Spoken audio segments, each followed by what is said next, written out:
Teman-teman, dalam halakoh ataupun kajian nongkrong di masjid kita pada malam ini, pertama-tama saya ingin merefresh semangat dan niat kita bahwa duduk di dalam majelis ilmu atau nongkrong di masjid seperti ini adalah salah satu bentuk tajdidul iman, memperbaharui iman.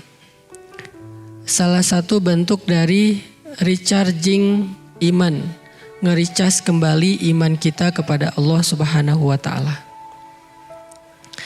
Karena al-imanu yazidu wa yanqus, iman itu naik turun, sehingga ketika kita membiarkan iman itu enggak dicas dalam beberapa waktu, maka iman yang lemah, iman yang sedang turun itu akan berpengaruh kepada amal kita.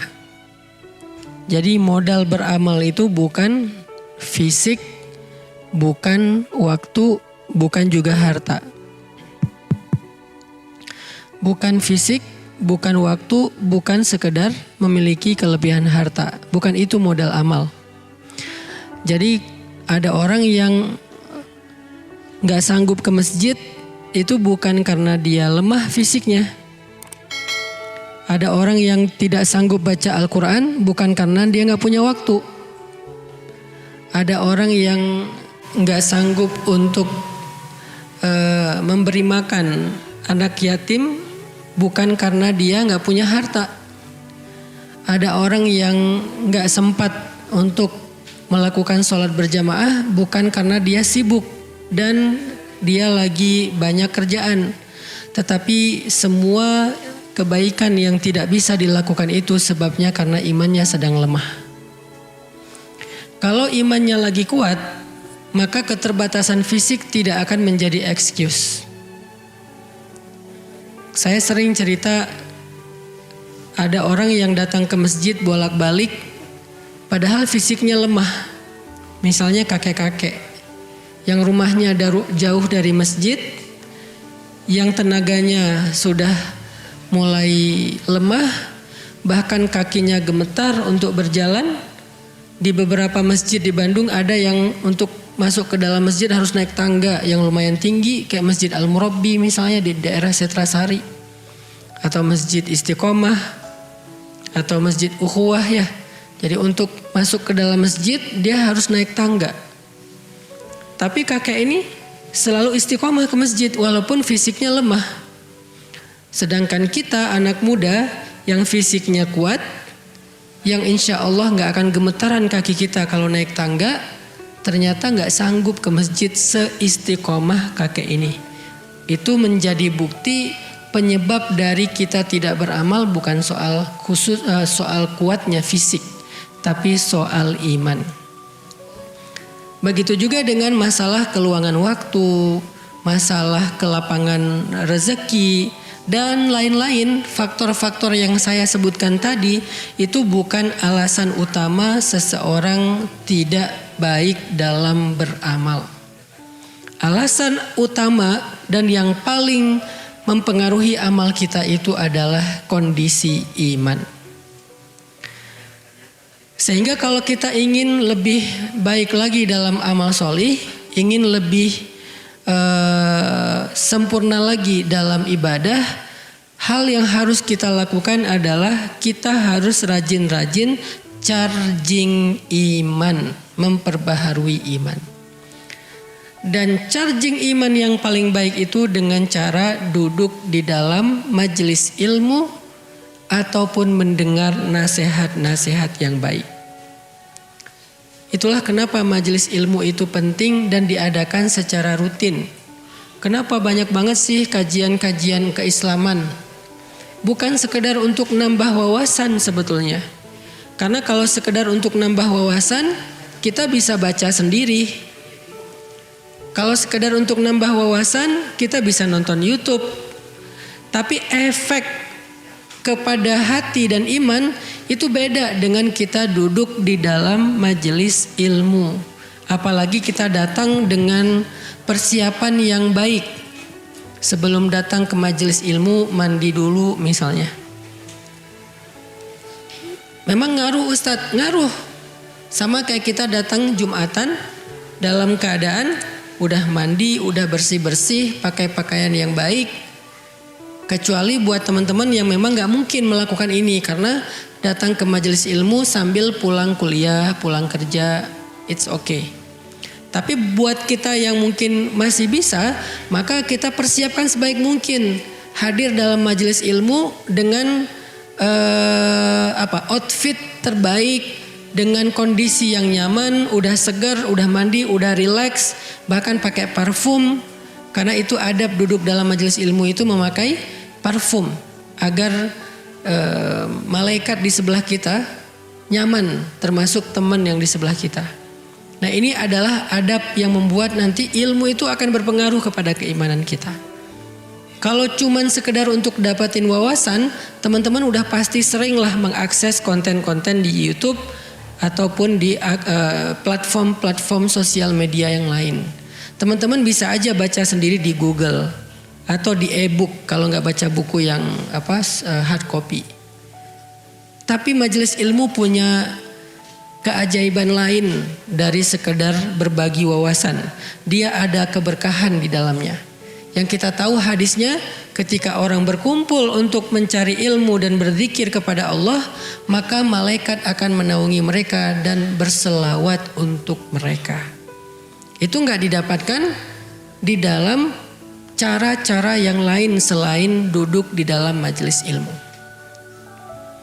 Ternyata iman juga berpengaruh bukan hanya kepada amal kita, tapi iman juga berpengaruh kepada perilaku kita. Dalam Islam iman itu core. Dia itu asalah, dia itu akar dari banyak hal dalam hidup kita. Jadi kalau dibahasakan dengan alam tara kaifa daraballahu masalan kalimatan thayyibah kasyajaratin thayyibah asluha itu dari kata asal itu dari bahasa Arab jadi bahasa Indonesia asal itu artinya pokoknya atau akarnya. Asluha sabit, akarnya asalnya sangat kuat. Apa akar yang sangat kuat ini? Kata ulama tafsir, iman. Jadi sebuah pohon, maka kekuatan itu terletak kepada akar. Kalau akarnya kuat, gimana pun angin mengguncangkan pohon itu, menggoyangkan pohon tersebut, maka pohon itu tidak akan roboh atau tumbang karena akarnya kuat. Akar itu juga yang akan memberikan nutrisi kepada seluruh pohon itu, mulai dari batangnya, dahannya, daunnya, buahnya, dan seterusnya. Dari akar. Makanya yang pertama Allah bahas asluha, akarnya, yaitu iman. Ini bahasa analogi atau permisalan di dalam Al-Quran. Kalau kita misalnya memiliki akar iman yang ditanam di dalam hati itu dengan kondisi yang baik, maka insya Allah akar ini akan menyerap ilmu, akan menyerap zikrullah, akan menyerap energi-energi yang baik, akan menyerap semua nutrisi yang baik, lalu disebarkan ke seluruh diri kita dan kehidupan kita. Saya nggak bilang tubuh kita ya, karena hati yang dimaksud di sini bukan organ.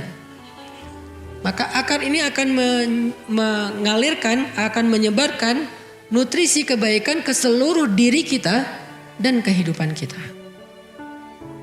Tapi begitu akar ini keropos, begitu akar ini rusak, begitu akar ini nggak kuat, lemah karena cuma satu akar, maka kondisi diri kita dan kehidupan kita juga akan berpengaruh kepada yang tidak baik. Itulah kenapa iman itu harus di-refresh.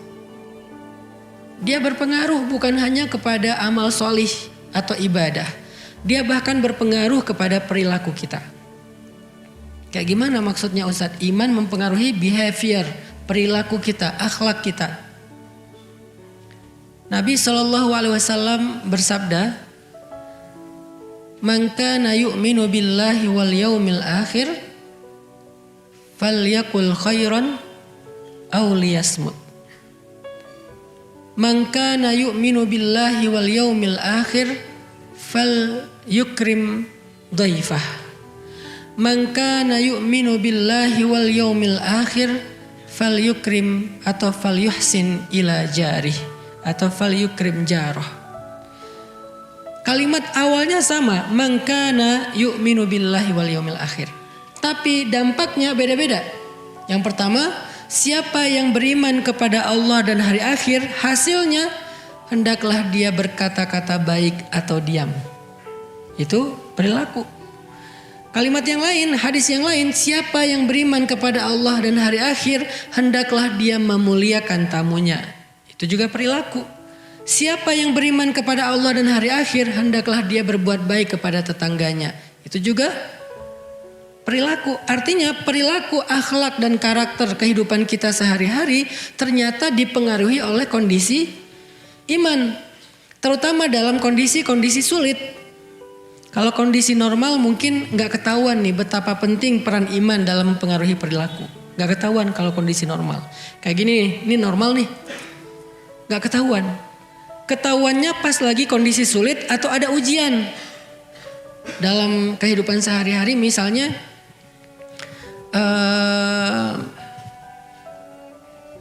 perilaku kita di dalam rumah. Itu sangat dipengaruhi oleh iman. Seorang suami kepada istri, sesabar apa suami kepada istri tergantung iman. Sesayang apa suami kepada istri tergantung iman. Selembut apa suami kepada istri tergantung iman. Bukan tergantung kita orang mana. Jangan sampai saya kan orangnya kayak gini. Saya itu dari Sumatera. Saya itu orang Makassar. Saya itu orang Surabaya, Jawa Timur. Saya orang Madura, saya orang Aceh, saya orang Medan nih. Bentar. Coba lihat Umar itu orang apa? Umar itu orang Quraisy. Dari suku Khuza'ah. Orang yang sangat keras dan kasar. Jadi kalau alasannya saya orang Medan, Umar mungkin lebih Medan dari kita. Sebelum ada iman. Saya orang Madura, Umar mungkin lebih Madura dari kita. Saya orang Aceh, Umar lebih Aceh dari kita. Saya orang misalnya Surabaya, apapun lah alasan background suku, Umar lebih daripada kita dalam urusan keras, kasar. Makanya dikenallah Umar dengan orang yang ghalidun syadid, orang yang kasar dan keras. Atau mungkin kehidupan kita di masa lalu, saya emang anak jalanan, saya tinggal di terminal, saya gaulnya di jalan, orang jalan emang kayak gini. Umar itu lebih jalan daripada kita sebelum ada iman. Tetapi setelah iman, dia menjadi orang yang paling lembut terhadap istrinya di rumah. Dan kita mendengar kan kisah bagaimana Umar dimarahi istri diam aja.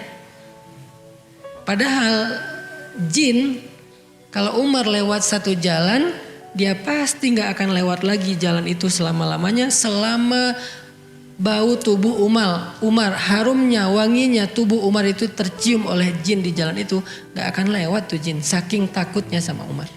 Kan sahabat sama jin macam-macam ceritanya ya. Gak kayak KKN ya. Lebih ngeri lah. Sama Dauh. Sama siapa lagi itu mah. Ada jin yang dikejar sama sahabat sampai jin itu lompat ke pagar dan jatuh. Gak ada kan film kayak gitu? Jin dikejar sahabat, loncat pagar, kesandung jatuh. Ada jin yang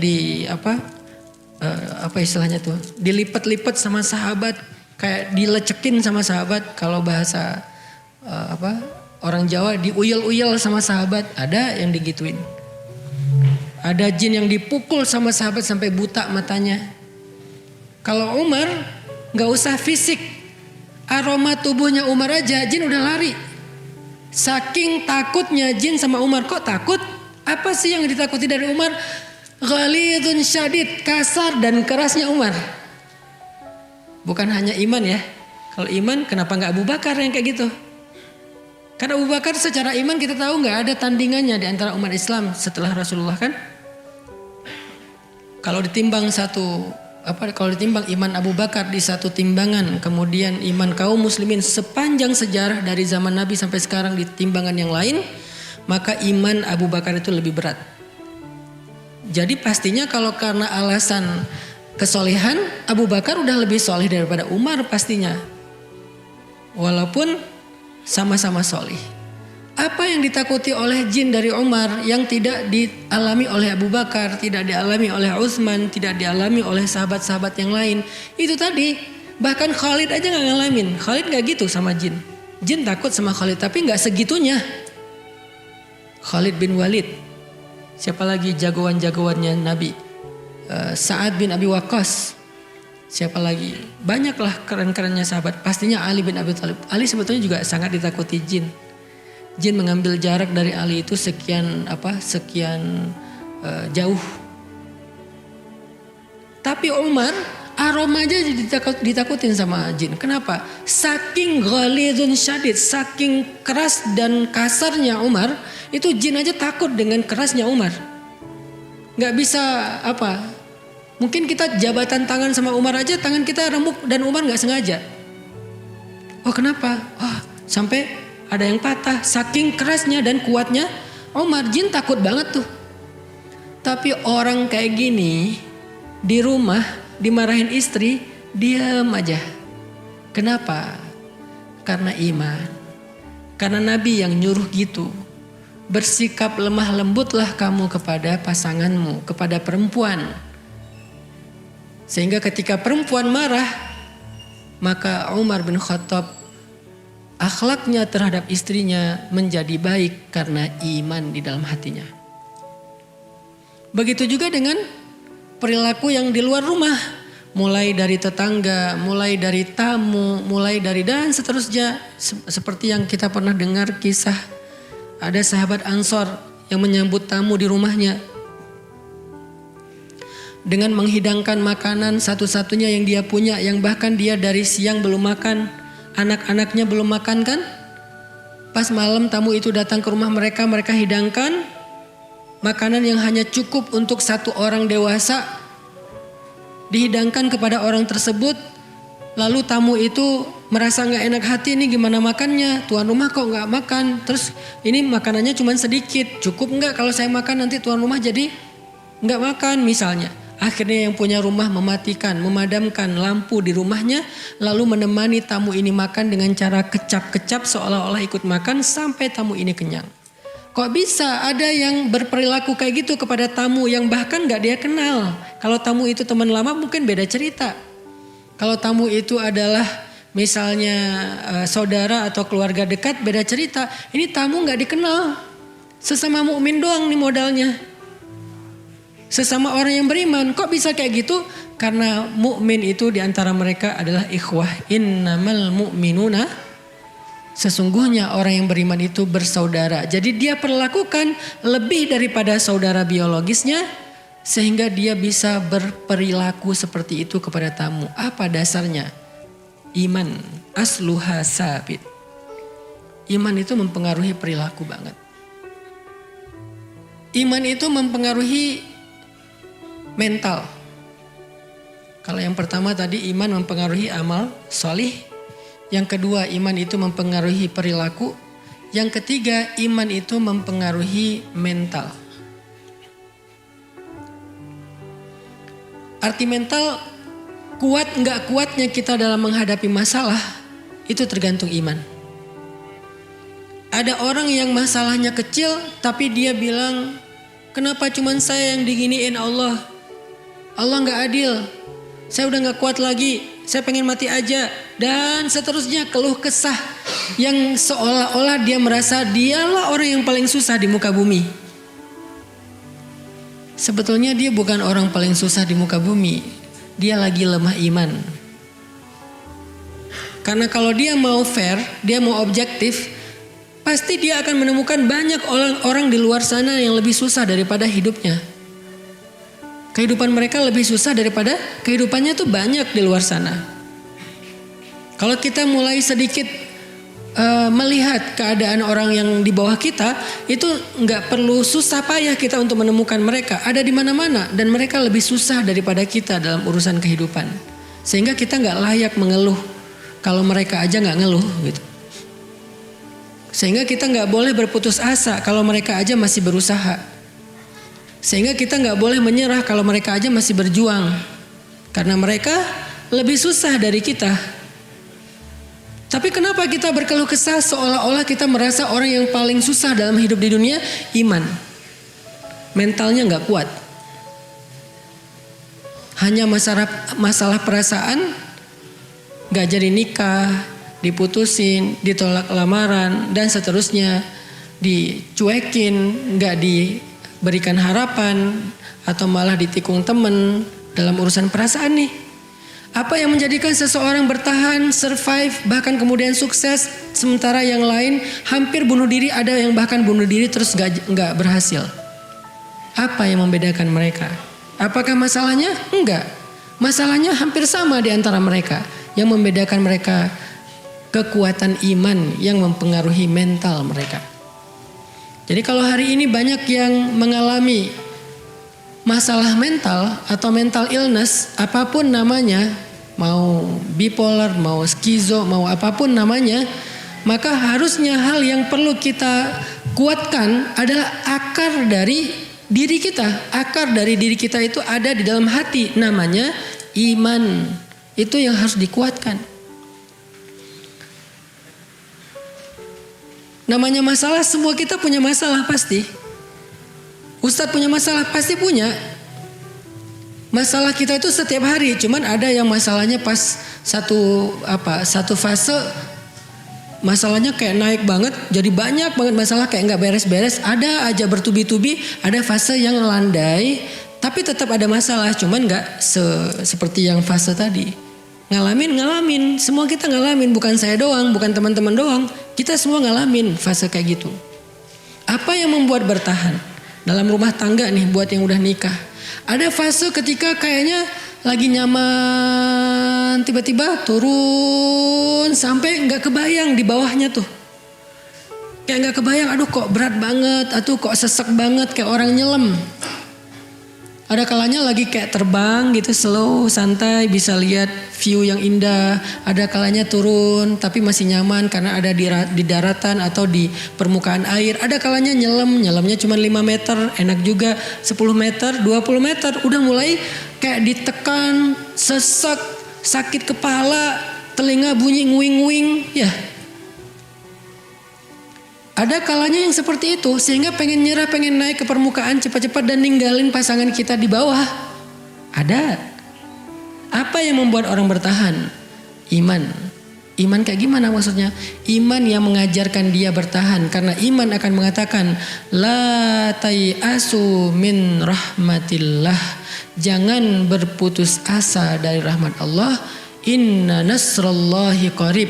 Pertolongan Allah itu sudah dekat. Bertahan, sabar. Pertolongan Allah itu sudah dekat. Allah itu pasti nolong hambanya yang sabar. Gak mungkin dianggurin, gak mungkin ditinggalin, gak mungkin dicuekin, tuh gak mungkin. Iman yang bilang kayak gitu, gak mungkin. Ketika kita mengatakan, kok bisa sih Allah ninggalin saya? Pasti bukan iman yang ngomong itu. Yang ngomong itu siapa? Syak, keraguan. Kan lawannya iman keraguan kan? Wa minan nasi man yaqulu amanna billahi wa bil yaumil akhir wa ma hum bimu'minin. Ada orang yang mengatakan kami beriman kepada Allah, kami beriman kepada hari akhir, kata Allah. Dan mereka bukanlah orang yang beriman. Mereka bilang iman tapi kata Allah enggak. Kenapa? Karena di dalam hati mereka fi qulubihim marad. Marad apa? Penyakit apa yang ada di dalam hati mereka? Raib. Dzalikal kitabu la raib. Raib. Raib itu bahasa Arab yang jadi bahasa Indonesia. Raib itu hilang. Hilang di sini artinya apa? Diragukan keberadaannya. Berarti raib itu artinya ragu-ragu. Maka lawan dari iman adalah keraguan. Ketika kita mulai meragukan kebaikan, kebesaran, keagungan, kekuasaan Allah dalam konteks masalah pribadi kita, disitulah kita dalam kondisi lemah iman dan kemudian kita akan lemah dalam segala hal. Tapi ketika kita yakin kepada Allah, keagungannya, kebaikannya, kekuasaannya, kemuliaannya dalam konteks masalah kita, disitulah kita sedang kuat iman, maka insya Allah kita akan kuat dalam segala hal, termasuk kuat mental tadi.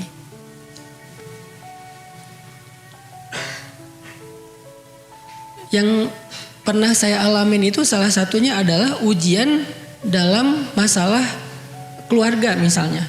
Itu kalau misalnya nggak kuat, itu udah selesai. Tapi karena kita bertahan, pokoknya saya nggak akan pernah ninggalin pasangan saya. Pokoknya saya nggak akan berhenti untuk memberikan nafkah terbaik kepada pasangan saya. Gimana pun cara berjuangnya, mau berdarah-darah, mau kayak gimana. Terus bertahan. Dan setelah beberapa waktu, Allah yang menentukan waktunya, bukan kita ya. Jangan sampai saya akan bertahan tapi dengan syarat setahun. Setelah setahun berarti ini salah Allah nih. Kan saya udah sabar. Bukan kita yang menentukan waktunya. Makanya ketika para sahabat bertanya, mata nasrullah, kapan datangnya pertolongan Allah? Allah tetap gak jawab besok. Allah tetap gak jawab nanti malam. Allah tetap gak jawab besok pagi atau kapan waktu yang spesifik, yang jelas gitu, enggak. Allah bilangnya, ala inna nasrullahi qarib, udah dekat. Kenapa bahasanya dekat? Enggak disebutin aja dekat itu berapa lama lagi sih? Sejam? Sehari? Sepekan? Enggak, karena Allah pengen kita belajar yakin sama Allah, bukan bertransaksi sama Allah. Kalau Allah bilang angkanya, kita akan bertransaksi. Oke, ya udah saya sabar ya, sehari kan. Tapi karena Allah bilang sebentar lagi, ya udah Allah lebih tahu deh kapan waktunya. Saya ikutin aja flow-nya. Jadi iman yang akan menuntun kita, berbisik kepada kita, memberikan nutrisi dan kekuatan kepada kita dengan kalimat-kalimat iman. Ala inna nasrullahi qarib. La haula wala quwata illa billah. La haula itu bukan kalimat orang yang sedang kaget. La haula wala quwata illa billah. Bukan. La haula kalimat orang yang pasrah. Saya udah gak kuat, saya gak ada daya, tapi saya masih punya Allah yang maha kuat dan maha kuasa. Saya udah gak kuat nih. Saya gak ada daya upaya nih. La haula wala quwata, saya nggak punya daya, saya nggak punya kekuatan. Wala quwata illa, tapi billah, saya masih punya Allah. Itu yang membuat kita bertahan. Saya nggak bisa ngeharapin siapa-siapa nih. La ahli wala ashabi wala jari wala nas kullun nas fil ard. Saya nggak bisa berharap ke siapa-siapa, nggak keluarga saya, nggak tetangga saya, nggak sahabat saya. Terus gimana dong kalau saya nggak bisa berharap ke siapapun? Hasbi Allah, bukankah cukup bagi saya Allah? Ini yang dibisikin oleh iman kepada kita, sehingga kita memiliki kekuatan mental dalam menghadapi masalah kita, teman-teman. Insya Allah kita lanjutkan nanti setelah selesai sholat isya. Barakallahu fikum. Bismillahirrahmanirrahim. Teman-teman yang dirahmati Allah Subhanahu wa taala, kita lanjutkan pembahasan tentang iman. Karena ini adalah pertemuan pertama kita setelah lebaran, saya berharap prolog ini bisa menjadi penyemangat buat kita untuk selalu hadir dalam kajian-kajian kita ke depannya, bukan hanya di Masjid Nurul Falah. Nanti juga kita adakan kalau memang sudah waktunya, sudah siap di pesantren Cilengkrang, kemudian juga di masjid-masjid yang lain. Kita tadi membahas bagaimana iman itu mempengaruhi amal kita, ibadah kita, termasuk kayak orang yang bersedekah. Orang yang bersedekah itu berapa jumlah sedekahnya itu tergantung iman. Kalau dia yakin sama hadis Nabi, iman itu kan artinya yakin dan percaya ya. Kalau dia percaya kata Nabi, demi Allah tidak akan berkurang harta karena sedekah. Semakin dia yakin dengan kalimat itu ya semakin dia sedekahnya semaksimal yang dia bisa. Walaupun tetap ada fikihnya. Jangan sampai kita memberikan sesuatu yang menjadi hak waris kita, menjadi hak keluarga kita sampai kemudian keluarga kita kelaparan. Kecuali dengan seizin mereka, kayak cerita sahabat tadi ya, yang ngasih makan kepada tamu dengan seizin istrinya. Tapi kalau nggak dengan seizin istrinya, dia zalim kepada keluarganya. Yang jadi pelajaran adalah kadang-kadang kita punya kelebihan rezeki pun tapi merasa sayang untuk diberikan. Dan kita merasa kalau udah sedekah itu uang kita berkurang. Kenapa orang merasa kalau sedekah uangnya berkurang? Karena dia ragu akan dikembaliin gak nih sama Allah. Cuman gak bisa ngomong. Yang berbicara di situ hatinya. Lisan kita gak mungkin bilang Allah ngembaliin gak uang saya. Gak mungkin.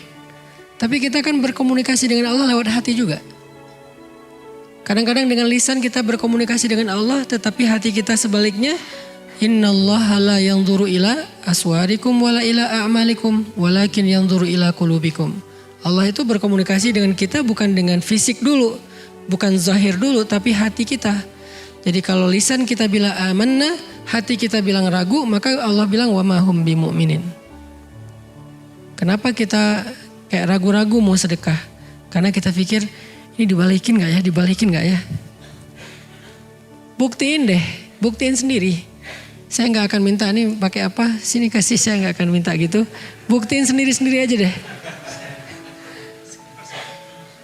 Karena kita masing-masing punya cara sendiri, buktiin aja sendiri.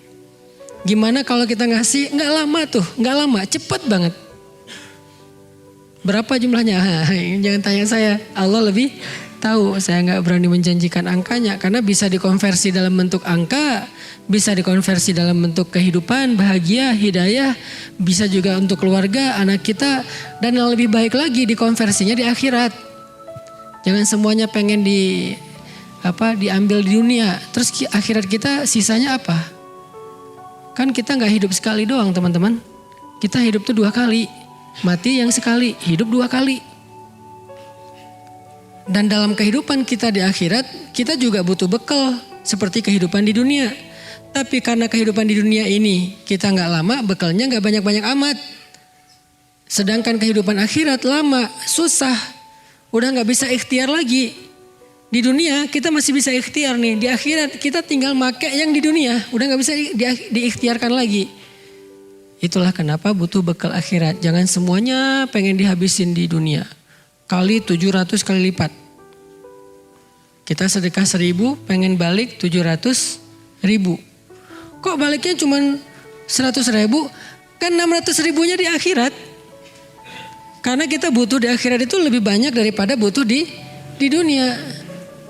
Kecuali di akhirat ada lapangan pekerjaan. Masih ada proyek-proyekan, masih bisa dagang. Masalahnya di akhirat gak ada itu, adanya cuma nikmat dan kesusahan. Orang yang nikmat artinya dia mendapatkan rahmat Allah dan Allah merahmati dia karena amal-amal dia. Ini biar lengkap nih kalimatnya. Dia tidak mendapatkan nikmat karena amalnya, tetapi dia mendapatkan nikmat karena rahmat Allah. Masuk surga karena rahmat Allah, tetapi Allah merahmati yang beramal. Kan gitu ya. Kita gak masuk surga karena sholat. Kita gak masuk surga karena sedekah, karena puasa, karena amal solih. Kita masuk surga karena rahmat Allah. Ya, terus pertanyaannya, siapa yang Allah rahmati? Yang beramal solih. Gimana Allah merahmati yang berbuat dosa, maksiat dan zalim? Kalau gitu di mana keadilan Allah? Kalau Allah sama-sama merahmati yang zalim sama yang terzalimi. Orang menyakiti kita, kemudian maaf nih bahasa lebih vulgar lagi. Seorang koruptor, seorang begal, seorang perampok yang belum bertobat nih ceritanya. Mengambil hak orang lain, merampas hak orang lain, menyakiti orang lain, sama masuk surganya dengan korbannya. Terus di mana keadilan Allah? Kecuali dia sudah bertaubat.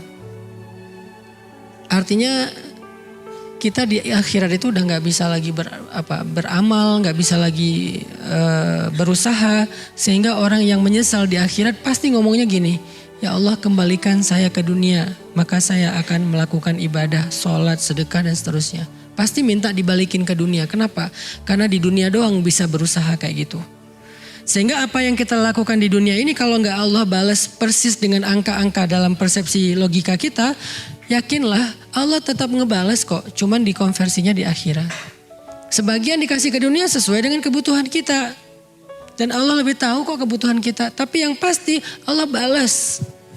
Dan seringnya sih cara Allah berhitung itu lebih baik daripada cara kita. Kita berhitung dikali sekian, Allah mengalinya lebih dari itu dan tidak ada batas. Seringnya kayak gitu sih. Iman yang menyuruh kita melakukan itu. Berpengaruh kepada ibadah. Kenapa kita berpuasa. Karena Allah memanggil ya ayyuhalladzina amanu, wahai orang yang beriman. Orang yang beriman yang bisa berpuasa. Kalau nahan lapar dan haus, banyak orang yang bisa. Tapi berpuasa dengan makna yang utuh hanya orang yang beriman. Panjang lagi nanti tuh ceritanya tentang bab itu. Tahun depan deh kita bahas di bulan Ramadan. Insya Allah kalau ada umur dan kesempatan. Jadi iman mempengaruhi amal. Kalau kita amalnya lagi lemah, pasti imannya lagi lemah. Coba segera tajdid iman kita, perbaharui iman kita. Refresh iman kita. Kalau ibarat akar, siram lagi tuh akar. Kasih pupuk. Tapi kadang ada orang yang ketika dia amalnya lagi drop, dia gak tahu mau ngapain. Terus nanya, Ustadz gimana ya biar semangat beribadah? Sederhana jawabannya, tajdid iman kamu. Perbaharui iman kamu. Itu berlaku untuk semua kita. Cuman Rasulullah yang imannya stabil. Setelah Rasulullah bahkan sahabat pun imannya naik turun. Cuman naik turunnya sahabat tuh gini. Naik turunnya kita gini. Udah naik masih nurun sebetulnya. Orang yang normal naik turunnya gini. Kita naik turunnya gini. Apa naik turun kayak gini tuh? Kalau lagi turun yang wajib aja ditinggalin. Kalau lagi naik cuman yang wajib-wajib aja. Kalau yang normal, kalau lagi naik yang sunnah. Kalau lagi turun yang wajib tetap terjaga. Kalau sahabat lagi turun sunnah. Kalau lagi naik sunnahnya lebih dari itu. Artinya gak ada orang yang imannya benar-benar naiknya tuh naik tanpa turun itu kecuali Rasulullah Sallallahu Alaihi Wasallam. Selain itu ya naik turun, cuman model grafiknya unik-unik. Sebaik-baik naik turunnya ya grafiknya para sahabat. Setiap hari imannya naik, turun tetapi mengarah ke atas. Kita kalau bisa kayak gini nih, itu udah keren sih. Naik amal soleh yang sunnah-sunnah ditambah. Pas turun yang wajib nggak ditinggalin. Kalau pas turun yang wajib ditinggalin, pas naik yang wajib dikerjain itu juga nggak khusyuk-khusyuk amat, ya udah pasti kayak gini nih, ke arah ke bawah. Lagi naik nih imannya, mulai salat wajib, naik iman salat wajib, kebayang nggak lagi turun? Karena harusnya turun iman salat wajib, naik iman salat sunnah. Naik iman baca Al-Ikhlas, kebayang nggak turunnya? Lagi alhamdulillah lagi semangat nih. Qul huwallahu ahad. Naik iman. Turunnya baca kitab yang lain kali ya. Nah, ini artinya iman mempengaruhi ibadah. Iman mempengaruhi perilaku tadi. Kayak misalnya Abu Bakar pernah marah sama orang. Gara-gara apa marah? Gara-gara ya wajar sih marah. Gara-gara orang itu memfitnah putri kesayangan Abu Bakar dengan fitnah yang keji, yaitu selingkuh atau zina. Lebih parahnya lagi, orang itu ternyata selama ini sering dibantu sama Abu Bakar. Seringnya bukan berarti seminggu sekali, hampir setiap hari dibantu sama Abu Bakar. Dibantu ini, dibantu itu, terus saja. Bahkan bisa dibilang dia udah kayak dinafkahi Abu Bakar tuh. Tega-teganya memfitnah Aisyah. Marah Abu Bakar, sumpah demi Allah saya gak akan bantu dia lagi. Wajar sih kalau kita mungkin lebih dari itu. Karena anaknya difitnah. Ternyata turun ayat menegur Abu Bakar. Apakah kamu gak suka jika Allah memaafkan kesalahanmu? Maka maafkanlah. Kalau pengen dimaafin sama Allah. Langsung pas dengar ayat itu Abu Bakar mengatakan bala ya Rob, bala ya Rob. Tentu ya Allah saya suka kalau saya dimaafkan. Kalau dosa saya diampuni maka saya akan maafkan. Pulang ke rumah ngambil semua yang baik-baik, gandum terbaik, korma terbaik, apalagi roti terbaik diambil, baju terbaik dibawa ke rumah orang tersebut, dia hadiahkan, dia sedekahkan, dia bilang kalau kamu butuh apa-apa bilang ke saya, mulai hari ini saya akan memberikan kamu kebaikan 2 kali lipat daripada sebelumnya. Apa yang membuat Abu Bakar mampu memaafkan bahkan kemudian berbuat baik kepada orang tersebut? Iman. Iman gimana?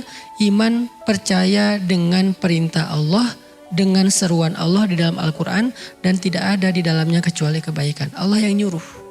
Allah yang nyuruh maafin, udah maafin. Kalau Allah bilang jangan maafin ya gak maafin. Ini kita kebalik, yang Allah suruh perangi, yang Allah suruh cegah, yang Allah suruh hindari, malah kita bela. Yang Allah suruh sayangi malah kita abaikan. Ini kan kebalik, makanya hidup kita susah, hidup kita banyak keanehan. Sekarang penyakit muncul macam-macam penyakit.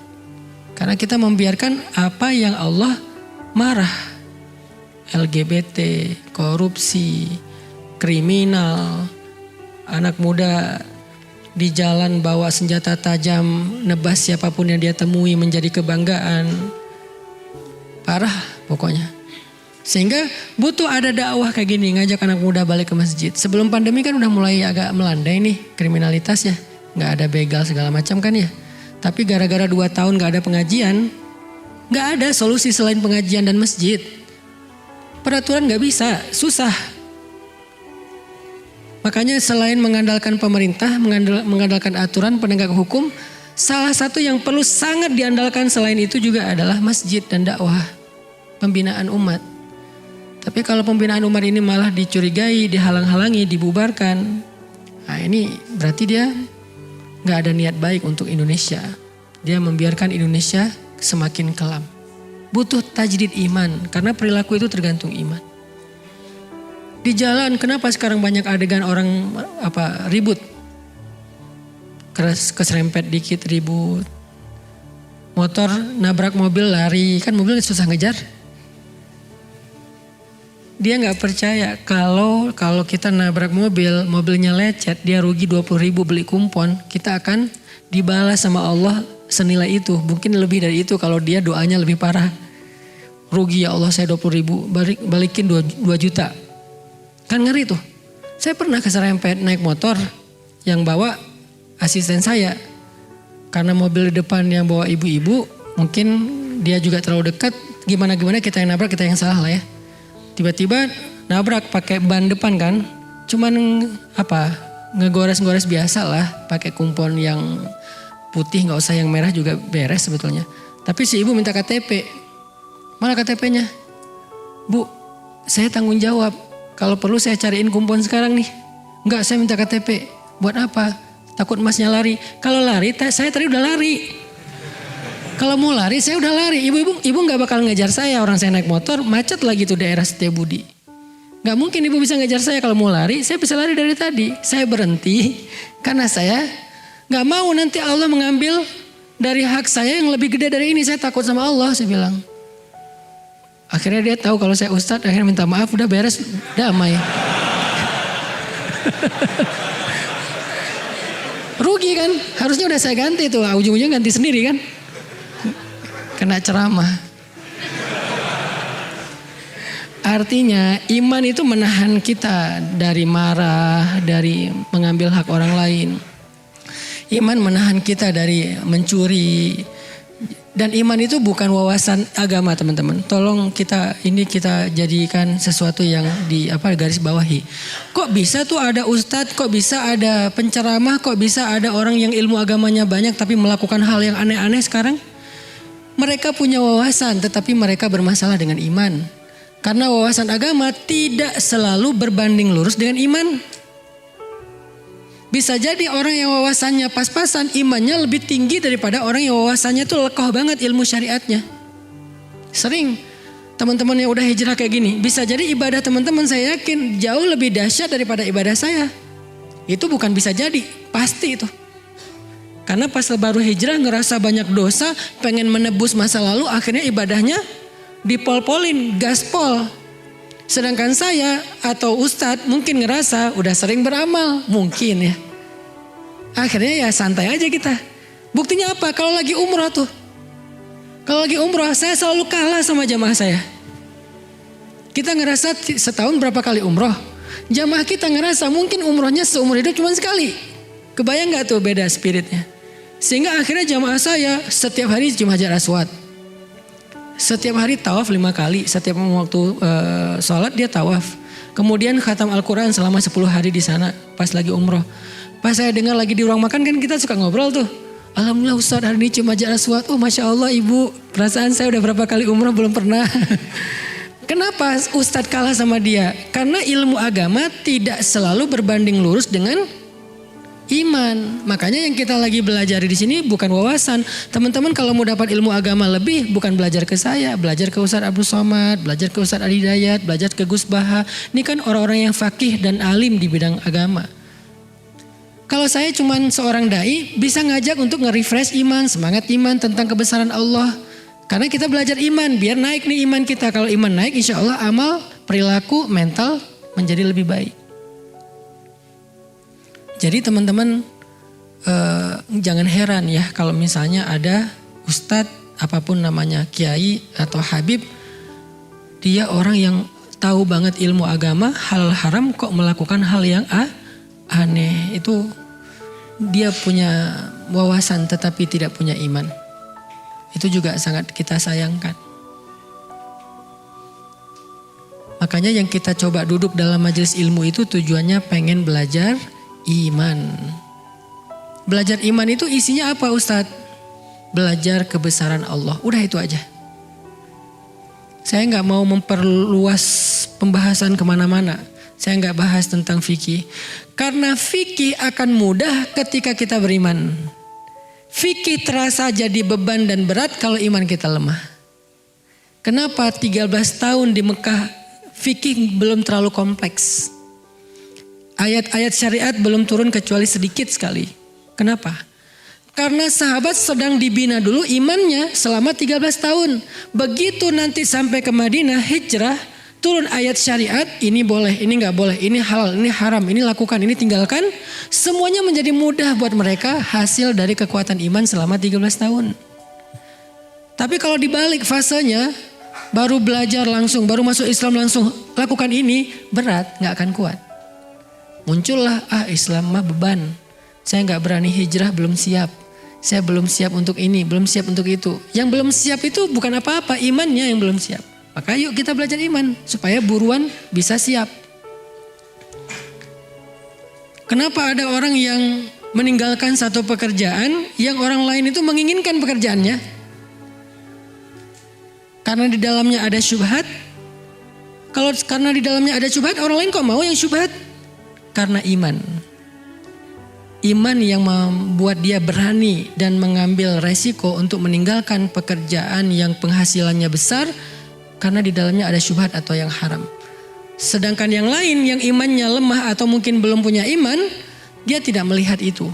Buat dia mana yang menguntungkan dan menghasilkan, bukan mana yang baik dan diridhoi Allah. Buat kita yang gak baik, gak diridhoi Allah, itu bukan rezeki. Jadi kalau ada istilah bukan rezeki kita, itulah yang bukan rezeki kita. Mana yang bukan rezeki kita? Yang haram. Itu bukan rezeki kita. Kalau ada yang halal kita hilang, itu bukan, narasinya bukan ini bukan rezeki kamu. Bukan. Narasinya Allah mau mengganti dengan yang lebih baik dengan ini. Yang bukan rezeki kita itu yang haram, udah itu aja. Jangan sampai kita berpikir ketika kita kehilangan sesuatu, memang bukan rezeki saya. Rezeki kita itu.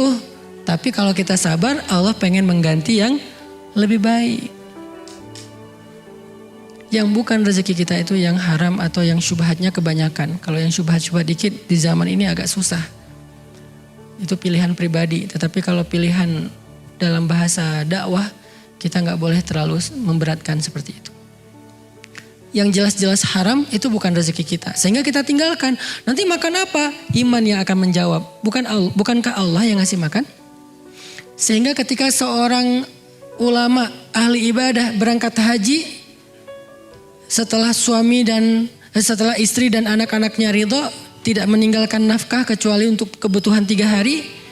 Lalu ketika mereka udah lapar, istrinya ngeluh kepada anak perempuannya, kamu sih yang menyemangati ayah buat haji. Akhirnya sekarang kita gak tahu mau makan apa, gak ada yang menafkahi kita. Anak perempuannya yang solehan nanya kepada ibunya, ya ummah, wahai ibu, ayah kita itu ar-razzaq atau akilur rizki, pemberi rezeki atau pemakan rezeki.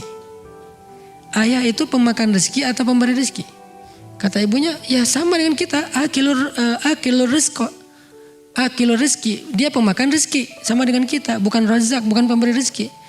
Kalau gitu wahai ummah, pemakan rezeki telah pergi, tetapi pemberi rezeki tidak akan pernah meninggalkan kita. Ini kalimat iman yang membuat seseorang kuat. Yang saya sering kali bilang, kenapa Ustadz berangkat ke Mesir padahal gak punya modal apa-apa. Bahkan gak bawa uang serupiah pun. Iman yang mengatakan ke saya, yang ngasih saya makan di Indonesia dengan yang ngasih saya makan di Mesir, Allahnya sama. Berangkat aja. Tapi setelah ikhtiar maksimal ya, ikhtiar ngumpulin duit, akhirnya ada duit habis buat pakai beli visa dan tiket. Udah nggak ada lagi sisa. Ya udah berangkat karena udah azam, sudah ikhtiarnya maksimal. Fa idza faraghta fansab wa ila rabbika farghab. Iman yang nyuruh kita teman-teman. Memaafkan, iman yang nyuruh kita. Menyambung silaturahim yang terputus, iman juga yang nyuruh. Kalau pakai hawa nafsu dan ego nih, nggak bakal kita kayak gitu. Misalnya pakai ego nih, ada keluarga besar karena silaturahim kan berlakunya dalam keluarga kan. Ada keluarga kita, apa sepupu atau paman atau ponakan atau ipar atau siapapun lah keluarga besar. Ada yang kita nggak srek sama dia, terus sempat ribut, udah gitu putus hubungan, nggak ada di grup keluarga besar, kemudian nggak pernah chat, nggak mau tahu, kalau lebaran nggak mau ketemu, dan seterusnya lah, terputus. Kita orang yang merasa marah sama dia ngerasa nggak akan rela saya nyambung silaturahim sama dia, dia jahat banget sama saya, jahat sama keluarga saya, jahat sama ibu saya, jahat sama istri saya, pokoknya saya udah nggak nganggap dia lagi nih, keluarga. Tapi karena ada hadis qudsi di mana Allah berfirman ketika amal manusia dinaikkan kepada Allah setiap hari Senin dan hari Kamis dan setiap pagi dan petang, maka kemudian Allah berfirman, amhilu hadain hatta yastaliha, anziru hadain hatta yastaliha. Tahan amal dua orang ini sampai mereka berdamai.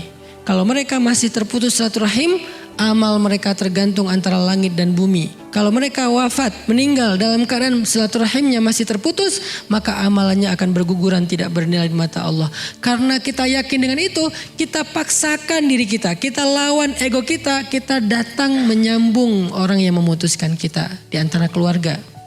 Sil man qata'aka, sambunglah orang yang memutuskanmu. Jadi silaturahim itu bukan bertamu teman-teman. Lagi ngapain? Lagi silaturahim. Bukan itu silaturahim. Kenapa silaturahim itu pahalanya gede banget? Karena bukan sekedar bertamu.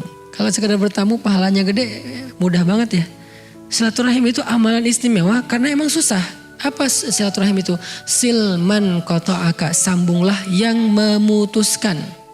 Tapi di sini maksudnya keluarga ya, bukan yang lain. Saya pengen silaturahim sama kamu. Itu nggak ada hadisnya tuh. Nggak boleh loh kita memutuskan silaturahim. Sering kan kayak gitu ya. Pas diputusin bilang, nggak boleh memutuskan silaturahim loh. Emang lo siapanya gua? Sepupu bukan, adik bukan, paman bukan ya. Kan orang lain. Di situ nggak berlaku silaturahim. Kalaupun berlaku dalam kebaikan, bukan dalam masalah pacaran, berlakunya ukhuwah, islahu dzatil bain, bukan silaturahmi. Silaturahmi berlakunya dalam keluarga. Kepada siapa objeknya? Bukan yang lagi nyaman. Yang gak nyaman itulah objeknya. Kalau silaturahim hanya memilih yang nyaman-nyaman, itu bukan sedang menyambung yang terputus. Itu sedang menjaga persaudaraan. Bagus juga. Cuman bukan hadis silaturahmi. Silaturahmi itu atau silaturahim itu hadisnya silman qata'aka, sambung yang memutuskanmu. Datang kita ke dia walaupun dia yang memutuskan kita. Setelah datang ternyata dia nggak membuka pintu, minimal tanggung jawab kita sudah tertunaikan sehingga amal kita terangkat kepada Allah. Tinggal amal dia yang tergantung di antara langit dan bumi. Kita mah enggak. Tapi kalau kita nahan ego, kita menjaga ego, maka dua-duanya tergantung di antara langit dan bumi. Siapa yang menyuruh kita berbesar hati, lapang dada, ringan bebannya? Iman. Alam nashrah laka sadrak, bukankah kami telah melapangkan dadamu? Apalagi? Alam nashrah laka sadrak wa wada'na anka wizrak, kami turunkan bebanmu. Alladzi anqadha dhahrak, yang memberatkan punggungmu. Wa rafa'na laka dzikrak, dan kami tinggikan derajatmu. Kayak gimana cara biar dada kita lapang? Apa arti dada lapang teman-teman? Ada yang tahu nggak? Apa arti dada lapang? Apa? Gak ada beban? Bukan. Karena kalau ada ikhlas, beda. Apa? Memaafkan. Ridho. Oke, semuanya mirip-mirip. Dada lapang itu artinya di dalam hati kita muat kesalahan-kesalahan orang lain dan tidak membebani kita. Kesalahan orang lain itu masih masuk dalam hati kita, tidak bikin kita sesek. Itu namanya lapang dada. Kalau satu ujian, satu musibah, satu kesalahan orang lain udah bisa bikin kita nyesek, itu sempit dadanya tuh. Maka dia perlu banyak-banyak berdoa, Rabbi syrah li sadri, ya Allah lapangkan dada saya, Rabbi syrah li sadri. Itu bukan doa sebelum ngomong doang itu. Sebelum ceramah, sebelum public speaking, sebelum ketemu orang, Rabbi syrah li sadri wa yassir li amri. Bukan doa buat itu doang. Ketika kita ngerasa satu kesalahan pasangan kita udah bikin kita nyesek, pasti dada kita sempit. Ustaz gak ngerasain sih, bentar. Kadang ada masalah kecil, tapi kita ngerasanya udah besar. Kenapa? Karena tempat di dada kita kecil. Kadang ada masalah besar tapi rasanya kecil karena tempat di dalam hati kita itu lapang. Contoh, ruang masjid ini. Ruang masjid ini kalau diisi 1000 orang, kira-kira gak usah 1000 orang deh. Diisi 100 orang ruang masjid ini. Diisi 100 orang kira-kira rasanya gimana? Nyaman atau sempit? Ini kira-kira berapa orang sini?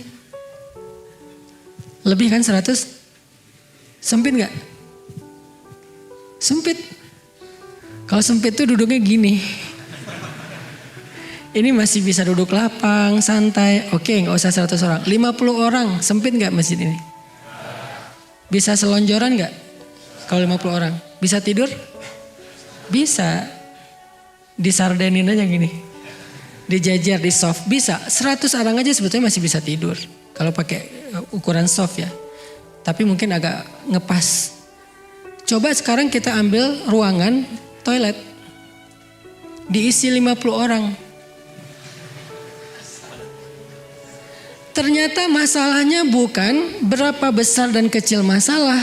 Tetapi berapa besar ruang di dalam hati kita. Kalau hati kita selapang-lapangan bola, sekian banyak masalah, sekian banyak ujian, sekian banyak kesalahan, masih kerasa lapang, bukan masalah besar. Tapi karena hati kita sempit, sesempit toilet, 2-3 masalah itu udah sesek tuh. Makanya orang yang alam nasyrah laka sadrak berarti orang yang siap dengan berbagai macam masalah karena dadanya lapang. Nabi itu syarhus sadar banget, lapang banget dadanya. Sehingga beliau gak mudah terganggu dengan omongan orang-orang lain. Yang buat Nabi sedih itu bukan celaan mereka, Nabi gak terpengaruh dengan celaan mereka. Orang Quraisy mencela beliau, menghina beliau, memfitnah beliau, itu gak ngaruh kepada hati beliau. Yang bikin beliau sedih, mereka gak beriman, menolak kebenaran, itu yang bikin Nabi sedih. Nabi sedih untuk mereka, bukan untuk dirinya. Jadi jangan pernah, Nabi juga kan sedih Ustaz kalau dicela. Enggak. Kata siapa Nabi sedih kalau dicela? Nabi sedih kepada orang yang mencela, bukan karena celaannya. Kalau kita sedih karena celaannya, orang itu celaka, senang kita. Nabi sedih karena tahu orang yang mencela itu akan celaka. Yang dicela itu kekasih Allah. Dan Allah tuh gak ridho banget kekasihnya dicela. Sama kayak kita, kekasih kita dicela, keluarga kita, orang yang kita sayangi dicela, kita gak ridho, apalagi Allah. Nabi takut itu sama orang itu. Kasihan dia mencela saya, ntar kalau Allah marah gimana? Kasihan dia menghina saya, ntar kalau Allah murka gimana? Nabi kasihan sama dia, makanya sedih. Bukan karena beliau dicela. Jadi jangan pakai dalil Nabi juga kan sedih kalau dicela. Enggak sedih Nabi itu kalau dicela. Kok bisa sih Nabi nahan? Kok bisa sih Nabi kuat dengan semua perilaku enggak nyaman di sekitarnya? Karena syarhus sadar, lapang dada Nabi itu.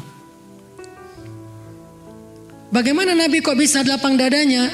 Baca satu surat sebelum surat itu. Surat Ad-Duha. Ma wadda'aka rabbuka wa ma qala. Allah gak pernah ninggalin kamu. Itu modalnya ya, yakin, iman. Alam yajidka yatiman fa'awa wa wajadaka dhallan fahada wa wajadaka ailan fa'aghna. Itu iman. Jadi surat Ad-Duha Allah lagi ngajarin Nabi tentang iman, percaya, berserah sama Allah. Hasilnya surat Al-Insyirah atau Asyarah, lapang dada, menjadi ringan beban di punggungnya. Kita belum apa-apa udah kebeban. Beban itu artinya tanggung jawab. Baru dikasih tanggung jawab sedikit udah merasa aduh saya gak sanggup. Baru dikasih amanah dakwah sedikit, aduh saya gak mampu. Kenapa kita ngerasa lemah dan tidak sanggup mengambil beban? Karena kita tidak percaya Allah. Kalau kita percaya Allah, kita ambil tuh beban. Di dalam dakwah pemuda hijrah saya udah sering mentarbiyah para santri-santri tarbiyah. Kalau Allah kasih kita beban, ambil aja. Nanti Allah mampukan. Kayak sekarang sekolah rimba gratis. Orang heran, sekolah gratis Ustaz. Gratis, benar-benar gratis, benar-benar gratis. Pendaftarannya aja gak ada biaya, apalagi pembangunan, SPP gak ada itu. Sekarang udah masuk angkatan kedua. Beban gak? Beban lah. Terus beban itu saya timpakan ke guru? Enggak juga lah, guru mah tetap profesional. Di atas UMR. Gak boleh gurunya mentang-mentang yayasan dapat beban sekolah gratis, ya guru ikhlas aja ya. Kan kita sekolah gratis. Saya nggak mau gitu. Terus siapa yang ambil beban? Saya bersama tim saya di yayasan. Kita harus ambil beban ini. Biar saya yang cari nafkahnya. Mereka biar fokus mengajar. Anak-anak biar fokus belajar. Saya cari nafkah sebagai ayah misalnya. Anak saya belajar, istri saya yang penting ngurus rumah, ayahnya cari nafkah. Kan kita sebagai laki-laki kan gitu kan? Rijal.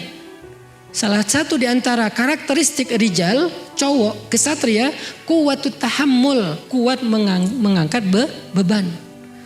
Makin besar beban yang dia angkat berarti dia kesatria sejati.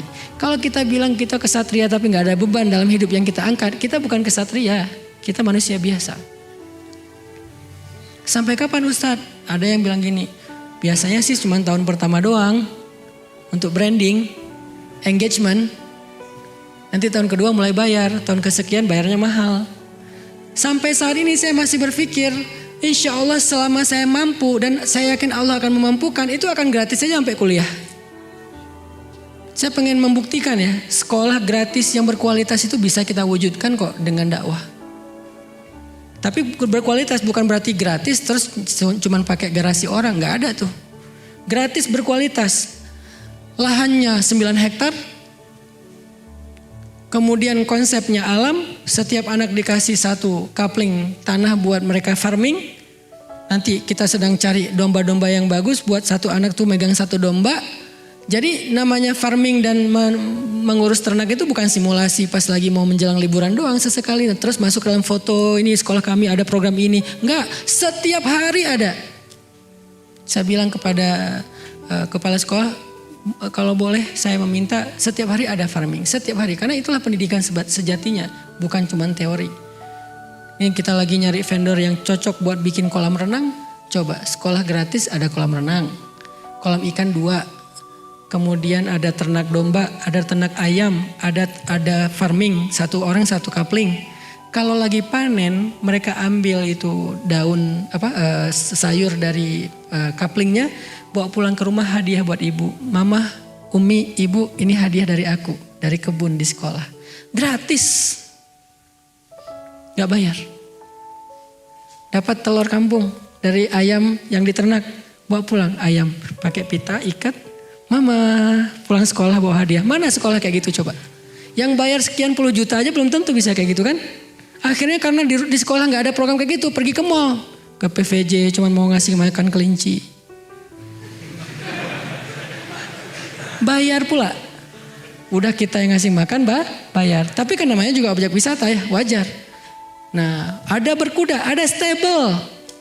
Ada stable sendiri, bisa berkuda sendiri. Silakan. Di program nanti jadwalnya biar teratur. Belajar berkuda gratis. Coba teman-teman sekali berkuda bayar berapa? Gak usah di jauh-jauh Cisangkuy deh. 1 putaran doang. Yang ada kuda yang dikasih pelana yang bendera Amerika itu. 1 putaran 50.000. Itu bukan belajar berkuda. Itu lagi pengen tahu rasanya naik kuda. Nggak jadi bisa berkuda. Kalau di kita emang dilatih sama seorang pelatih berkuda sampai anak-anak ini harapannya kelas 6 SD nanti target saya. Mereka itu udah bisa berkuda dengan gallop, udah canter, udah lari. Udah benar-benar bisa berkuda karena itu bukan atlet ya, itu skill wajibnya cowok, khususnya cowok. Kalau cewek sunnah boleh, kalau bisa lebih bagus, nggak bisa nggak apa-apa. Cowok harus berenang, harus bisa berenang. Gratis. Itu namanya beban. Kok Ustaz ngambil kayak gitu sementara finansial pemuda hijrah juga nggak gede-gede amat, belum tentu siap sekian tahun. Saya punya keyakinan kalau kita udah ambil beban, Allah akan kuatkan. Kekuatan apa? Pundak kita ini tergantung beban yang kita pikul dalam konteks agama. Sehingga kalau kita nggak berani ngambil beban ya kita selamanya ngerasa belum siap, belum mampu, nggak bisa dan seterusnya. Begitu kita ambil beban tiba-tiba sanggup. Itu yang saya lakukan dalam keluarga. Ketika ada keluarga misalnya saudara, ipar, sepupu dan seterusnya ada kebutuhan apa, kita coba ambil bebannya. Ya udah nggak apa-apa nanti biar saya aja. Emangnya saya punya, belum tentu saya kelebihan harta juga. Tapi setelah itu Allah ganti. Ternyata ngeri gantinya tuh. Apa yang membuat kita mau mengambil beban teman-teman? Iman.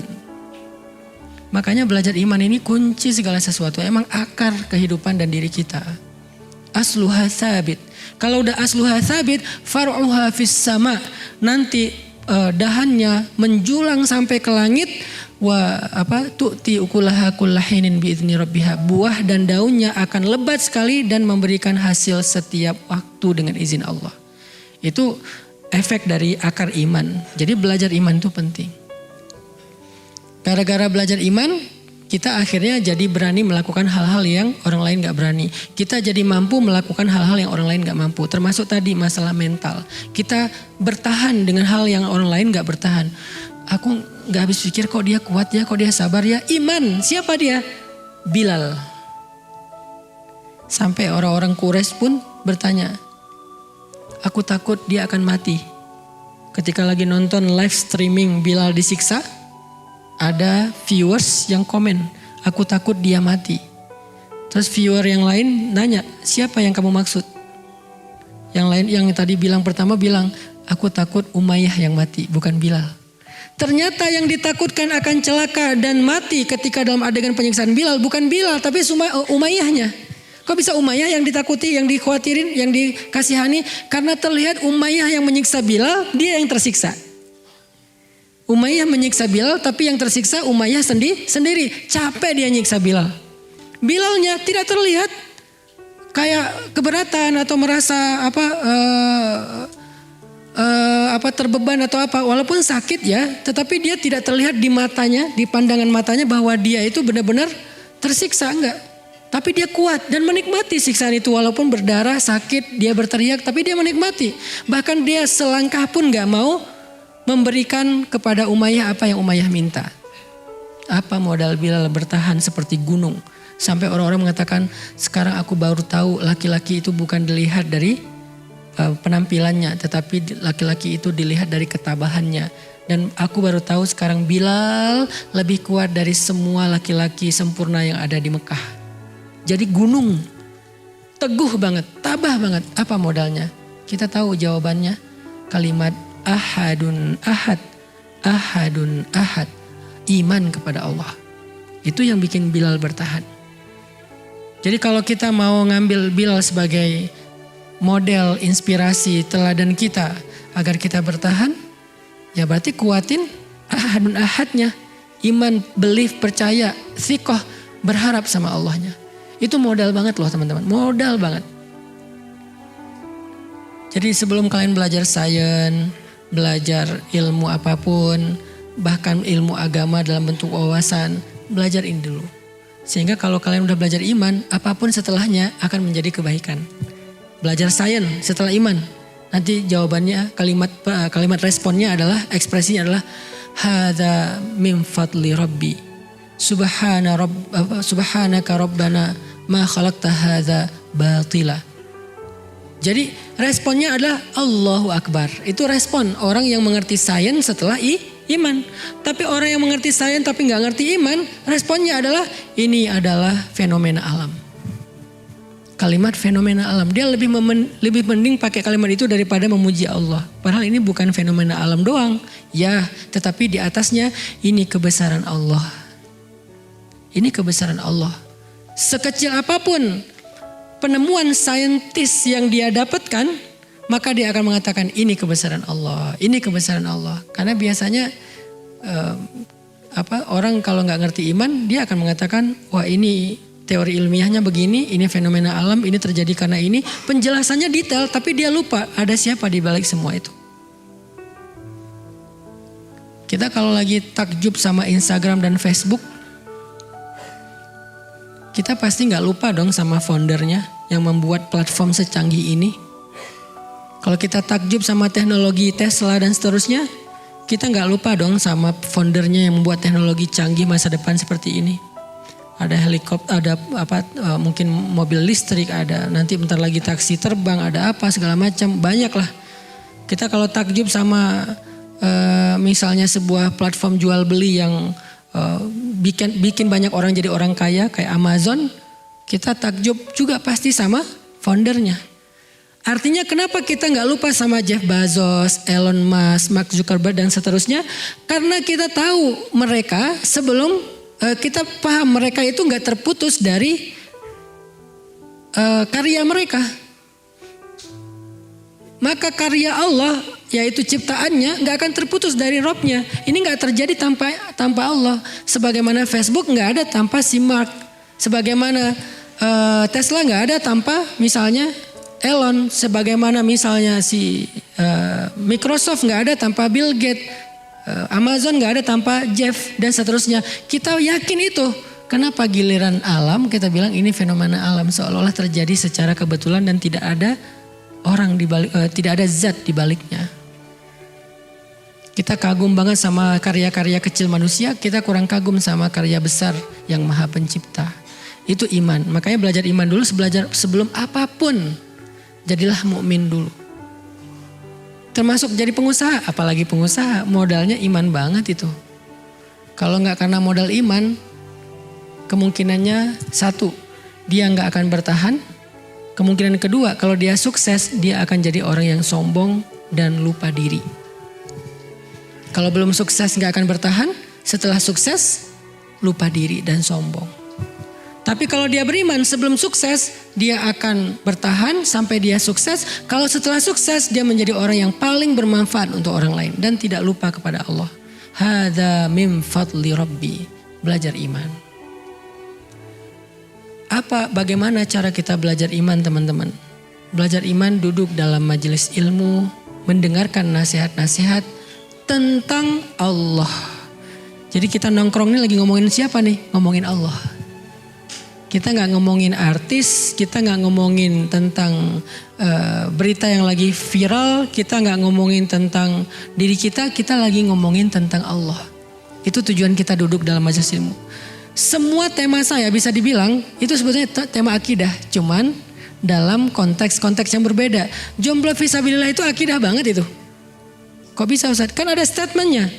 Serahkan aja hatinya kepada Allah, biar Allah yang menggenggam hatinya. Jadi jangan kamu yang genggam, putusin, udah gitu serahin sama Allah. Itu kan ilmu akidah. Karena akidah itu solusi, iman itu solusi. Kalau bukan karena kita yakin sama Allah, nggak berani juga kita mutusin ya. Nanti kalau jadi sama yang lain gimana? Nanti kalau dia berubah pikiran gimana? Allah yang menjaga hatinya. Tapi terjadi Ustadz, setelah diputusin jadi sama yang lain. Artinya Allah memang pengen ngasih kamu yang lebih baik dari dia. Emang kamu lebih tahu dari Allah? Allahu ya'lamu wa antum la ta'lamun. Allah lebih tahu dan kamu nggak tahu. Mana? Ya sabar. Kapan? Ala inna nasrullahi qarib. Bentar lagi, tunggu. Lagi disiapin yang terbaik. Kamu juga persiapkan diri biar nggak jomplang gitu. Dia udah baik, kamunya nggak benar. Kasihan dia. Kamu udah baik, dia belum siap. Kasihan kamu. Lagi disiapin sama Allah. Ada waktunya nanti. Memang bisa Ustaz? Saya mah yakinnya 100% bisa, itu udah pasti itu. Teori akidah itu udah gak ada 1%, 0,0 sekian persen pun gak ada keraguan. 100% benar udah. Lebih benar daripada kita yakin batu dilempar ke langit, jatuh ke bumi secara gravitasi. Lebih dari itu. Itu kita yakinnya ada sisa ragu gak? Kalau kita lempar barang nih Ini saya lepaskan jatuh ke tanah gak nih? Masih ada yang meragukan? Kayak gitu aja kita yakinnya 100%.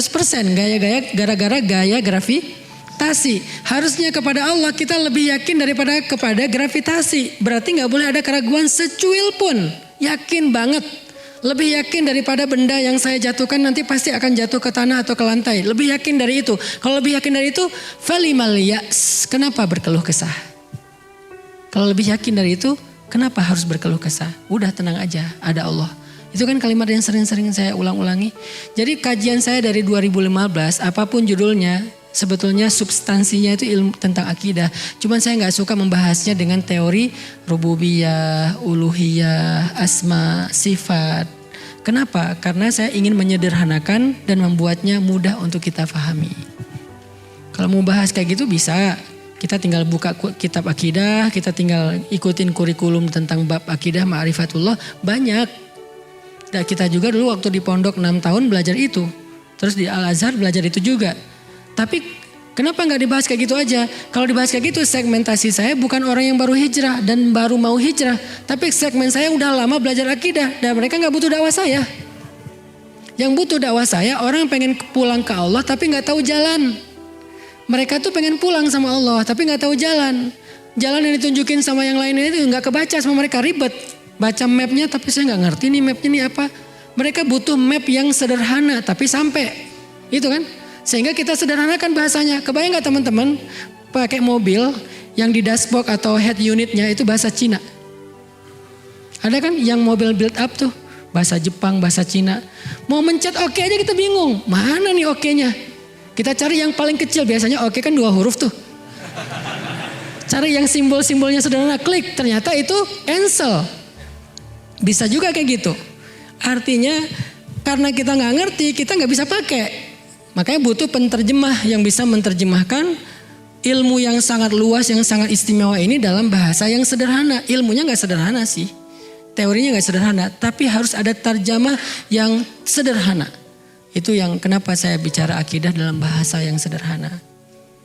Nanti kita bahas Asmaul Husna misalnya. Gimana cara memahami Al-Quddus dalam konteks anak muda? Gimana memahami Al-Wahhab dalam konteks daily life kita? Gimana memahami tentang Al-Malik dalam konteks kehidupan sehari-hari kita. Itu kan memahaminya tentang akidah. Cuman pembahasannya yang harus praktis. Jadi ada action orientednya. Harus bisa langsung diamalkan. Jadi yuk sama-sama kita duduk dalam majelis ini ke depan. Nanti saya serahkan kepada pemuda hijrah. Mau diadakan 2 minggu sekali atau sebulan sekali. Di hari apa cocoknya, karena sekarang karena udah mulai normal mungkin weekend saya lebih banyak di luar. Semalam jam 3 ya Niko ya, kita baru datang dari Aceh.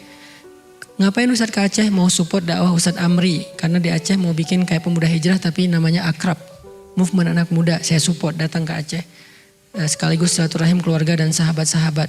Setelah ini misalnya kemana lagi itu haknya sahabat-sahabat saya, teman-teman kita yang ada di luar Bandung. Karena kita lebih fleksibel, kita bisa weekdays. Mau weekend silahkan nanti ke pesantren. Jangan hanya karena ada kajian saya, ada kajian yang lain juga. Ketika dibuka hadir. Oh belajar sama Ustadz Aslam, belajar sama Ustadz Imam, belajar sama Ustadz siapa lagi. Karena kita insya Allah punya banyak guru-guru yang akan mengajarkan kita. Belajar tahsin dan Al-Quran sama Syekh Yazin.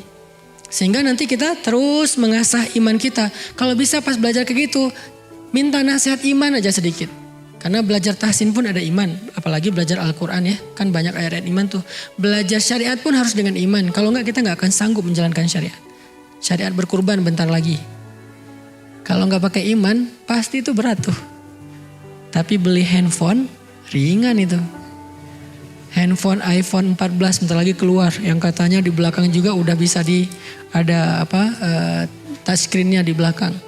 Berapa harganya? Yang paling murahnya 18 juta. Oh murah banget loh. 18 juta. Kalau yang Pro Max 30 juta. Oh dapat yang kayak gini 30 juta. Worth it banget ya. Giliran kambing domba cuman 4 juta yang ideal. Kita anggap maaf ya saya belum sanggup, saya bukan orang yang mampu dan segala macam. Ada aja excuse-nya. Apa masalahnya? Iman, bukan mampu nggak mampu. Tapi kalau kita yakin bahwa domba atau sapi yang kita kurbankan di Idul Adha itu nggak mungkin sia-sia, nggak akan mengurangi harta kita, udah itu mah ringan banget. Justru yang mengurangi harta kita itu membeli urusan dunia, itu kurang harta kita, benar-benar kurang. Apalagi elektronik, saat beli aja udah berkurang. Kendaraan baru beli udah turun, kecuali aset-aset mungkin dia agak stabil atau cenderung naik. Tapi kalau kendaraan elektronik kan baru beli juga udah turun, karena berstatus second kan, baru beli juga. Gak lagi berstatus baru. Sejak dibuka wrappingnya atau kotaknya udah berstatus second dan udah langsung turun harganya. Walaupun belum kita install apa-apa. Buka aja nih wrappingnya nih. Udah harganya turun 50 ribu, 100 ribu. Baru buka doang wrappingnya. Belum saya pegang kok handphonenya. Tapi ini udah kebuka nih. Handphone belum dipegang. Udah kebuka gini, udah turun. Tapi insya Allah kalau fisabilillah salah satunya berkurban, nggak kayak gitu teorinya. Tapi kok kita nggak yakin sih, kok kita nggak gregetan sih, kok kita nggak semangat sih? Tadi masalah iman sama Allah. Kalau kita udah bukan hanya naiknya itu sejak kita niat udah naik tuh harta kita. Niatnya benar ya. Saya tahun ini pengen domba. Yang udah biasa domba, tahun ini saya pengen sapi. Baru niat nih, udah naik harga, udah naik derajat, udah naik pahala. Jadi pahala niatnya doang. Udah gitu kita beli. Belum disembelih, baru dititipin. Udah naik lagi pahalanya. Disembelih sama kita, apalagi kalau kita bisa menyembelih sendiri, lebih keren lagi. Saya sih pengen bikin tren ya tahun ini. Bagi yang mau aja, yuk kita belajar menyembelih domba sendiri. Nanti di pesantren, bentar lagi kita akan bikin tarbiyah menyembelih domba. Gak usah sapi dulu deh. Domba dulu aja. Buat anak muda yang sudah mau menyembelih domba tahun ini, berkurban domba, tolong usahakan mulai tahun ini kalau bisa nih ya, bagi yang serius nih, mulai nyembelih sendiri deh biar sempurna ibadahnya. Jangan disembelih orang. Kan biasanya masalah di Idul Adha itu susah nyari jagal ya. Jagal laris manis tuh. Dari pagi nyembelih sampai malam, malam tidur gak sengaja. Saking laris refleks gitu kan. Wah, kerjaannya siang-siang wah sepanjang tuh air to grow tuh anak saya yang paling kecil gara-gara ngelihat saya nyembelih sampai hari ini asal digendong saya gendong dia udah gitu salah takbir dulu Allahu Akbar nggak gini dia. Kalau gini berarti dia salah karena dia ngelihat kita udah dapat tarbiyah tentang cara menyembelih yang benar. Gini caranya. Mau pakai pedang palsu, mau tangan, saya juga nyesel. Aduh salah nih saya nunjukin ke air turul. Jadi tahun ini dia saya suruh main aja deh, gak usah lihat lagi saya nyembelih. Karena ntar artinya mulai tahun ini bisa gak nih anak muda Bandung duluan nih. Kan biasanya tren dari kita kan.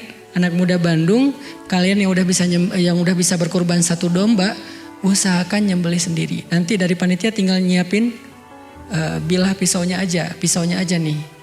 Datang ke sana. Kan biasa kita nonton domba yang kita punya kan. Nah sekarang jangan cuma nonton. Apalagi sampai bilang saya gak kuat lihat darah. Cewek ngomong gitu oke. Kita ngomong gitu gak kuat lihat darah. Astaghfirullahaladzim. Belajar. Tahun ini kita kuatkan. Karena kalau rame-rame biasanya lebih kuat kan. Kalau sendiri kan gak ini ya. Gak tega kan kita orangnya lembut. Kalau rame-rame insya Allah lebih berani. Nah kita nanti akan, tapi ikut tutorial dulu, jangan asal-asalan nanti menzalimi dan menyakiti hewan sembelihan. Latihan dulu, nanti di pesantren kita bikin pelatihan menyembelih yang syar'i, yang sunnah, yang tidak menyakiti, yang membuat dagingnya tidak mengandung kolesterol karena darahnya habis semuanya. Insya Allah sehat dimakan juga karena syariat itu pasti baik. Karena kita nggak menjalankan syariat dengan baik, makanya kita penyakitan ya. Nah itu nanti kita latihan bareng-bareng. Setelah itu yang mau menyembelih ngerasain sensasi dan kebaikan menyembelih yang dialami oleh Nabi Ibrahim, Nabi Muhammad, kita rasain sendiri nih, bukan cuma dengar cerita. Yuk bareng-bareng kita lakukan tahun ini. Sehingga semuanya bisa menyembelih jadi cowok sejati. Ya. Yang perempuan Ustadz memang bukan kayak gitu syariatnya, makanya titipin ke cowok. Tapi gak ada cowoknya, makanya jangan tolak kalau datang. Ya. Kalau ada yang datang terima. Itu aja. Barakallahu fikum. Bismillahirrahmanirrahim. Ya Allah, ampunkanlah dosa kami. Dosa kami setelah Syawal, mungkin kami tidak seperti Ramadan. Di bulan Ramadan kami rajin ke masjid. Di bulan Syawal kami mulai jarang. Di bulan Ramadan kami membaca Al-Quran. Di bulan Syawal mungkin sampai hari ini belum khatam. Di bulan Ramadan kami menahan diri dan hawa nafsu. Di bulan Syawal kami tidak mampu. Di bulan Ramadan kami rajin itikaf, betah di rumahmu. Tetapi di bulan Syawal kami lebih betah di rumah kami. Ya Allah, maafkan kesalahan kami ya Allah. Tidak ada niat kami untuk meninggalkanmu dan lebih tertarik dengan Ramadan. Sesungguhnya Ramadan itu adalah syariatmu. Ramadan telah pergi tetapi engkau bersama dengan kami. Ya Allah, istiqomahkan kami dalam ketaatan seperti bulan Ramadan, walaupun kami berada di bulan-bulan yang lain. Sehingga ketika kami istiqomah dan dawam, engkau juga akan selalu menemani kami dan merahmati kami. Ya Allah, berkahilah majelis kami ini dengan majelis yang penuh rahmat, yang di dalamnya kami belajar iman tentang engkau. Tambahkanlah iman kami lewat majelis ilmu. Jangan biarkan kami termasuk orang-orang yang ragu kepadamu. Rabbana atina fid dunya hasanah wa fil akhirati hasanah wa qina adzabannar. Walhamdulillahirabbil alamin. Subhanakallahumma wa bihamdika asyhadu an la ilaha illa anta astaghfiruka wa atubu ilaik. Assalamualaikum warahmatullahi wabarakatuh.